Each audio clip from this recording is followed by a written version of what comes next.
дэлхийд дуулдаг гэдгийг тэгээ эзний орхид бид нэр амир яадаг. Бид нэр дэлхийд амир дуулдаг. Тэгээ тэр үед мөн ингээд эзэн маань ингээд чи өмнөчээр тэрийг хүлээсэл байдаг. Тэгээ бид нэр эзний өмнө амир бардам зүйл гаргадаг. Бид нэр өөрийнхөө ойлголтод түшгэлдэг. Амир нөгөө сүнд олон жил яваад ирэхээр ингээд амир шашинлаг болдог. Ингээд яг хэн зүйлс хамааны пастрын хэлчихсэн шиг те. За яг ингэж л явах хэрэгтэй, ингэх хэрэгтэй, тэг үйлчлэх хэрэгтэй, биеих хэрэгтэй гэсэн тийм шашинлаг үзэлтэй тэгээ өөрийнхөө ойлголтод амир түшгэлдэг. Энэ тийм байх хэрэгтэй, тэр тийм байх хэрэгтэй гэдэг. Тэгээ тэр үед дээр өөрийнхөө ойлголтод түшгэлж ирэхээр хүн ундаг амир эзнээс болцдог байлээ. Тэгээ тэр үед эзэн биднээс зүгээрээ та чи бүх зүйлээрээ надад итгээ. Би өөрийнхөө ойлголтод түшгэлээд бай.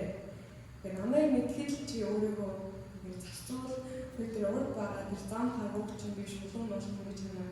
Өдөртнаа сэтгэхтэй яа. Тэгээ би энэ дундаа би өөрөө явах дуртай.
Push me.